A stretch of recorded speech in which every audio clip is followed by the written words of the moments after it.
Le cholestérol touche environ 12 millions de personnes.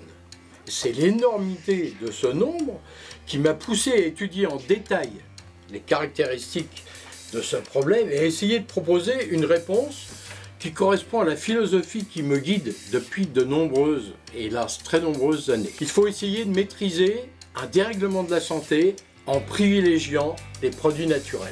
Le cholestérol est un corps gras dont la présence est indispensable dans notre corps. Nous savons dès maintenant qu'il existe deux sortes de cholestérol qui dépendent et de leur mode de fabrication et de la façon dont ils se déplacent dans notre système sanguin. Pour faire simple, il y a le bon cholestérol, savamment appelé HDL, et le mauvais cholestérol ou LDL.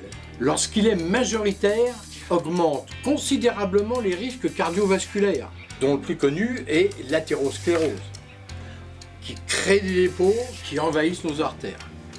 Il est donc capital de faire baisser la proportion de mauvais cholestérol et d'augmenter celle de bon. Pour y arriver, il faut avant tout une alimentation saine et une bonne activité physique.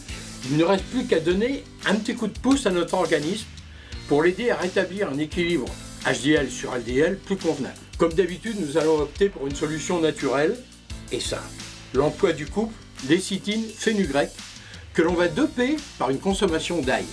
La lécithine stimule le bon fonctionnement du foie et l'aide à produire le bon cholestérol, ce qui limite l'hypercholestérolémie, notre problème du jour.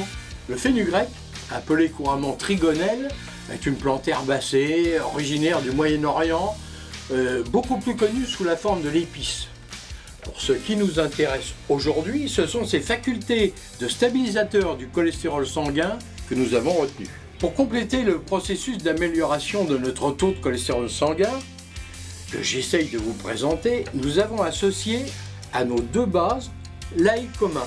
La propriété principale qui nous intéresse aujourd'hui est son pouvoir de fluidifier le sang, de dissoudre les petits caillots et surtout de freiner l'évolution de l'athérosclérose.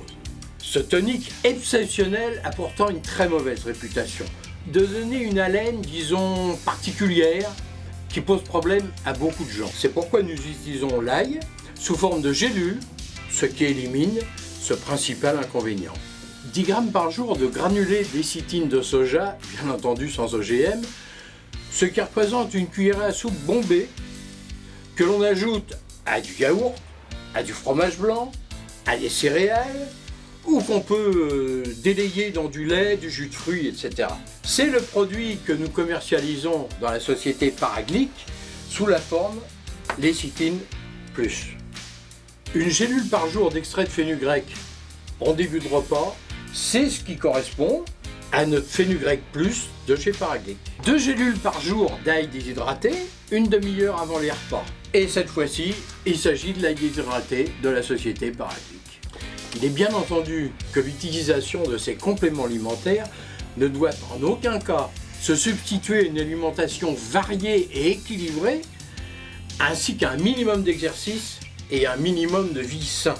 Il est important d'autre part de préciser que l'utilisation des compléments alimentaires dont nous venons de parler est déconseillée aux femmes enceintes ou allaitantes, aux personnes sous anticoagulants et surtout aux femmes ayant des antécédents personnels ou familiaux de cancer du sein. Retrouvez nos compléments alimentaires naturels sur le site de paraglic.com.